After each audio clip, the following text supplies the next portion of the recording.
Hello everyone. आज हम start करते हैं क्लास 10 साइंस।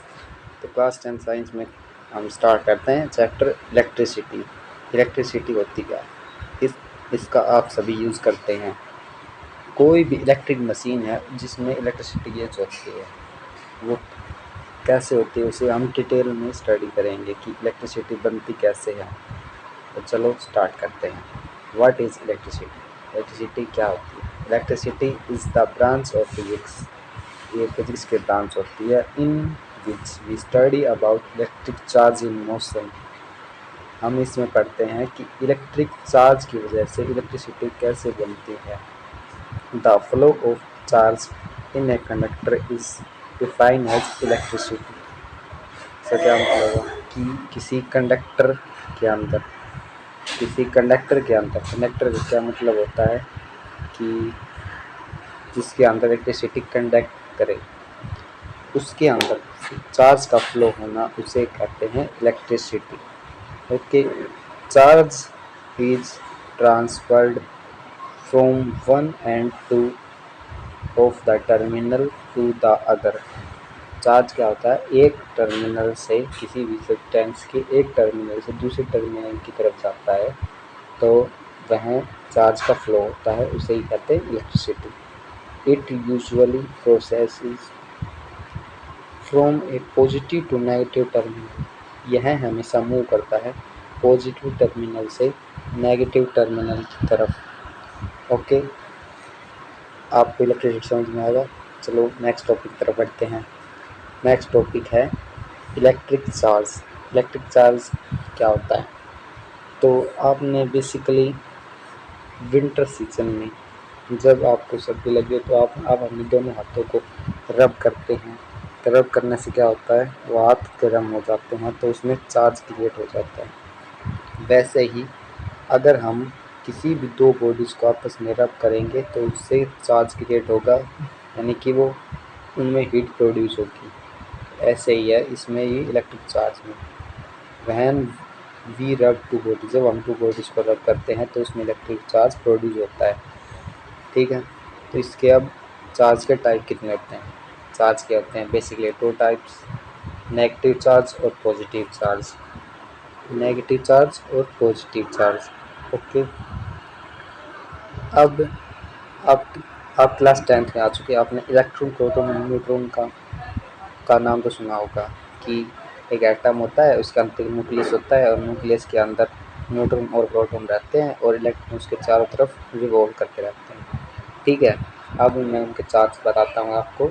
अगर आपको इसको डिटेल में पढ़ता है कि चार्ज कैसे हुआ, कैसे बना, तो इसका डिस्कवरी कैसे हुई, तो आप इसको क्लास 11th में पढ़ेंगे। ओके, तो इलेक्ट्रॉन का चार्ज होता है -1.6 × 10⁻19 कूलम। कूलम होता है, सॉरी मैं कूलम लगाना भूल गया था। ओके, और प्रोटॉन का चार्ज होता है +1.6 × 10⁻19 कूलम। और न्यूट्रॉन पे नो चार्ज, इस पे भी कूलम होता है ये। ठीक है, तो अब आप पूछेंगे इलेक्ट्रॉन नेगेटिव और प्रोटॉन पॉजिटिव क्यों होता है? क्योंकि इलेक्ट्रॉन हमेशा पॉजिटिव चार्ज की तरफ अट्रैक्ट करता है और प्रोटॉन हमेशा नेगेटिव चार्ज की तरफ अट्रैक्ट करता है। इसे हम डिटेल में स्टडी करेंगे नेक्स्ट 11th क्लास में। नेक्स्ट टॉपिक हमारा electric current. What is mean by electric current? तो बेसिकली इसे हम कहते हैं द फ्लो ऑफ चार्ज, उसे कहते हैं इलेक्ट्रिक करंट। तो इसकी डेफिनेशन है electric current is defined as the rate of flow of electric charge in a conductor.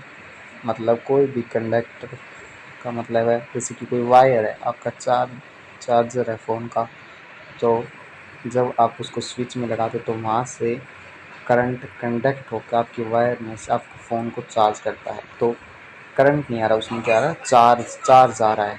Okay, तो इसका फॉर्मूला होगा इलेक्ट्रिक करंट का फॉर्मूला होगा इलेक्ट्रिक चार्ज अपॉन में टाइम। ठीक है, और करंट को डिफाइन करते हैं आई से, कैपिटल आई से। ओके, और चार्ज को करते हैं क्यू से, और टाइम को टी से। तो इसका फॉर्मूला क्या होगा, I is equal to Q upon T. Okay, ये होगा इलेक्ट्रिक करंट का फॉर्मूला। ठीक है, देखो मैंने नीचे लिखा है electric current is represented by I. SI unit of current की होती है एम्पियर, इसे आप याद रखें। Electric current is measured by ammeter, मतलब एमीटर एक डिवाइस होता है, उसे उसमें करंट को मेजर किया जाता है। ओके, तो नेक्स्ट टॉपिक हमारा इलेक्ट्रिक सर्किट। अभी इलेक्ट्रिक सर्किट क्या होता है, चलो इसे स्टडी करते हैं। Electric circuit is path along which electric current flows. The electric current wire, switch, cell और battery and electric devices are necessary. तो समझ में आया, नहीं आया, चलो मैं समझाता हूँ। इलेक्ट्रिक सर्किट होता है पाथ, जैसे कि करंट है, करंट तो इन्वायरमेंटल फ्लो नहीं करता है। कभी देखो ऐसे फ्लो किया तो किसी बंदे को शॉक लग गया, ऐसा थोड़ी होता है। इन्वायरमेंट एयर में थोड़ी फ्लो करता है, तो वो सिर्फ फ्लो करता है कंडक्टर में। कनेक्ट जैसे कोई वायर है तो वायर के अंदर करंट फ्लो करेगा, तो ऐसा थोड़ी है कि एयर में फ्लो करता है करंट, वैसे वो करता है सिर्फ कंडक्टर में। और कंडक्टर होते हैं इलेक्ट्रिक सर्किट, वायर होती है, वायर और स्विच, सेल, बैटरी। ठीक है, ये सारे डिवाइसेस आर नेसेसरी। चलो इसका डायग्राम देखते हैं। ये है इलेक्ट्रिक सर्किट का डायग्राम। देखो ये क्या है, इलेक्ट्रिक बल्ब, बल्ब लैंप लगा लो, बल्ब लगा लो, बात एक ही है। ओके, इसके साथ कनेक्ट है एक बैटरी, इसमें बैटरी, और ये क्या है, एक स्विच, और ये बल्ब। इसमें आपने कुछ डिफरेंस देखा, क्या डिफरेंस है कि एक तो बल्ब जल रहा है और एक नहीं जल रहा। तो इसमें क्या फ़र्क है, डिफरेंस क्या है, इसमें देखो स्विच ऑन है और इसमें स्विच ऑफ है। तो हमेशा देखना कि करंट फ्लो तभी करेगा जब स्विच ऑन हो, और स्विच ऑफ हो तो करंट फ्लो नहीं करेगा। ओके, तो इसमें अगर स्विच को क्लोज का मतलब उसे क्लिक करते हैं, दबाते हैं, तो जब भी वो स्विच क्लोज होता है उसमें करंट फ्लो करेगा। और ओपन सर्किट या स्विच ऑफ रहेगा, उसमें करंट फ्लो नहीं करेगा। इस बात।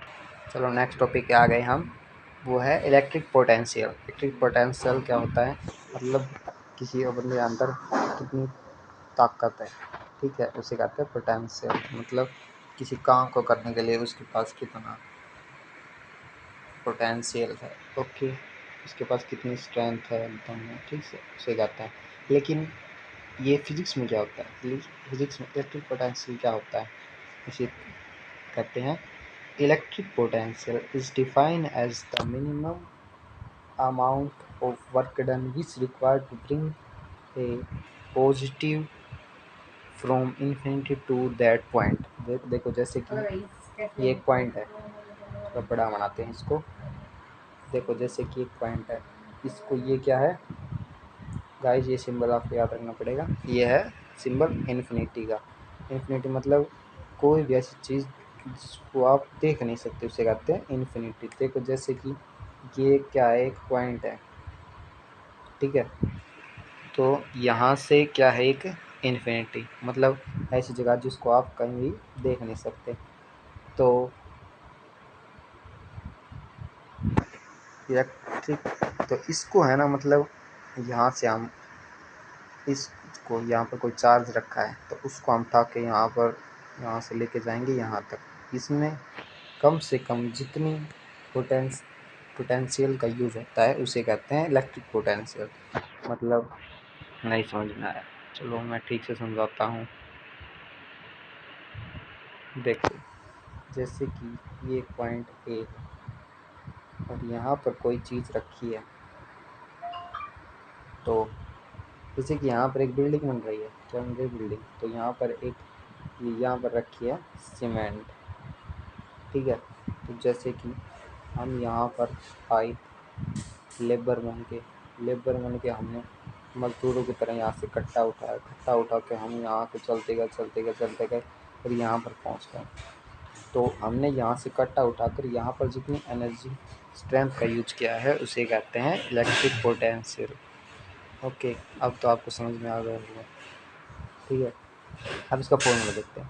फॉर्मूला क्या होता है इलेक्ट्रिक पोटेंशियल का? वर्क डन अपॉन चार्ज, मतलब किसी काम को करने के लिए कितनी चार्ज की जरूरत होती है। वर्क डन अपॉन में चार्ज, वर्क डन का सिंबल W, चार्ज का सिंबल Q और इलेक्ट्रिक पोटेंशियल का सिंबल V। और इसका फॉर्मूला क्या होगा? V is equal to W upon में Q। इसे कहते हैं इलेक्ट्रिक पोटेंशियल। ओके, तो नेक्स्ट टॉपिक की तरफ बढ़ते हैं। अब हमारा नेक्स्ट टॉपिक है ओम्स लॉ, जो मेरा फेवरेट टॉपिक था मेरे 10th क्लास में। तो आप हम इसे स्टडी करते हैं। What is Ohm's law? इसकी डेफिनेशन है, अकॉर्डिंग टू दिस लॉ, इस लॉ के हिसाब से current is flowing in a conductor, current flow करता है एक कंडक्टर में। ये तो आपको मैंने पहले बता रखा है। Is directly proportional that applied voltage and constant temperature and pressure. अब इस लाइन का मतलब समझ में नहीं आया।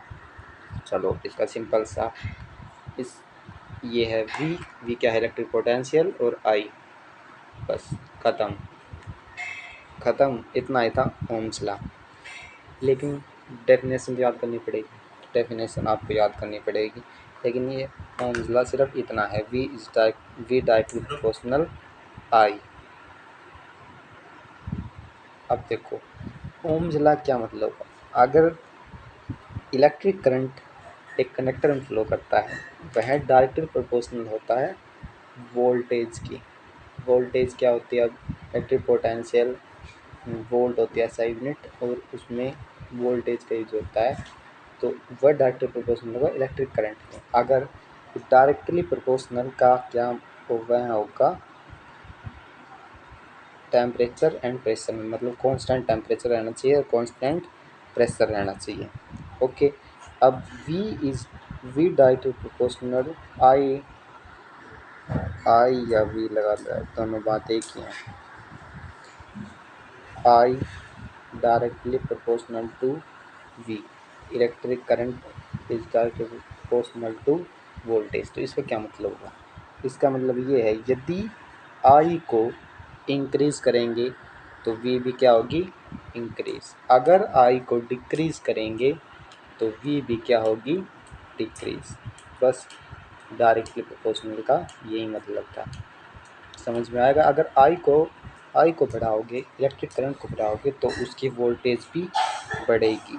अगर इलेक्ट्रिक करंट को कम करेंगे तो उसकी वोल्टेज भी कम हो जाएगी। ओके, तो ये था हमारा formula, V is directly proportional to I is directly proportional to V। ठीक है, अब इस सिंबल को हटाने के लिए, डायरेक्टली प्रोपोर्शनल का सिंबल है, यदि कोई चीज़ बढ़ती है तो साथ वाली चीज़ भी बढ़ेगी, यदि अगर कोई चीज़ घटती है तो उसकी साथ वाली चीज़ भी घटेगी। ओके, अब इस सिंबल को हटाने के लिए हम लगाएंगे यहाँ पर 1 मिनट का इस, देखो जैसे कि V is directly proportional to I है, यही है, दोनों को आगे पीछे कर सकते हैं। तो अब इस सिंबल को हटाना तो लगाएंगे V, इसको हटाने के लिए क्या लगाएंगे? इज इक्वल टू और R, और R के बाद I तो पहले से थी। अब इस डायरेक्टली प्रोपोर्शनल को हटाने के लिए क्या लगाया हमने? R। अब ये R है कांस्टेंट ऑफ प्रोपोर्शनैलिटी। देखो अब इसका ग्राफ देखते हैं ओम्स लॉ का। व्हेन वी प्लॉटेड ग्राफ किसका होगा? V से वोल्टेज, I से करंट, और इसका शेप कैसा होगा अब हम देखते हैं। एक सेकंड, ये देखो ये है, इस तरफ जा रहा है, क्या जा रहा है? I बोले तो करंट, इस तरफ जा रहा है वोल्टेज। ठीक है, अब इसके ग्राफ देखते हैं। From the graph we know that if voltage increases current also increases. अगर वोल्टेज बढ़ाएंगे तो करंट क्या होगा? इंक्रीज करेगा। And if voltage is decreases then current also decreases. Directly proportional का सिंबल का यही तो मीनिंग बताया था मैंने आपको कि अगर इलेक्ट्रिक करंट को इंक्रीज करेंगे तो वोल्टेज भी इंक्रीज होगी, अगर इलेक्ट्रिक वोल्टेज को कम करेंगे तो इलेक्ट्रिक करंट भी कम होगा, अगर इसको I को बढ़ाएंगे तो V भी क्या होगा, बढ़ेगा, अगर I को डिक्रीज करेंगे तो V भी क्या होगा, डिक्रीज। ओके, तो अब हम इसके कुछ लिमिटेशन देखते हैं ओम्स लॉ की। What is limitation of Ohm's law? Ohm's law की कुछ कमी तो होंगी जब ही तो, लेकिन ये बहुत आसान लॉ है और इसका यूज अगले क्लास में होगा शायद आपके 11th-12th में, अगर आप साइंस स्ट्रीम लेना पसंद करें तो फिजिक्स में होगा। देखो, there are following limitation of Ohm's law, इसकी फॉलोइंग लिमिटेशन थे। Ohm's law is failed in case of semiconductor like silicon and germanium. यह ओम्स लॉ फेल हो गया सेमीकंडक्टर की में। सेमीकंडक्टर क्या होता है, इसमें एक होता है कंडक्टर, एक होता है सेमीकंडक्टर और एक होता है और क्या होता है, इंसुलेटर। कंडक्टर, सेमीकंडक्टर और इंसुलेटर। कंडक्टर में ऑलवेज करंट फ्लो करता है, कंडक्ट करता है। इंसुलेटर में करंट कभी भी कंडक्ट नहीं करता है और सेमीकंडक्टर में कभी कर जाता है, कभी नहीं करता है। इसे हम डिटेल में स्टडी करेंगे अगली क्लास में, अगर आप साइंस स्ट्रीम लेंगे तो। ओके, इसका ग्राफ इज नोट अनक्वी, मतलब इसका ग्राफ हमेशा है ना, मतलब इसका ग्राफ होगा हमेशा सीधा, हमेशा ग्राफ सीधा होगा, इसका ग्राफ कभी भी ऐसे टेढ़ा मेढ़ा नहीं होगा। ओके, हमेशा ग्राफ इसका होगा सीधा, बस ये इसकी कुछ लिमिटेशन थी। ओके, अब ये नया टॉपिक है हमारा रेजिस्टेंस। अभी आर आया था ना, आर सिंबल आया था ना, V is equal to RI। अब इसे हम करते हैं नेक्स्ट वीडियो में। Okay, thank you for watching.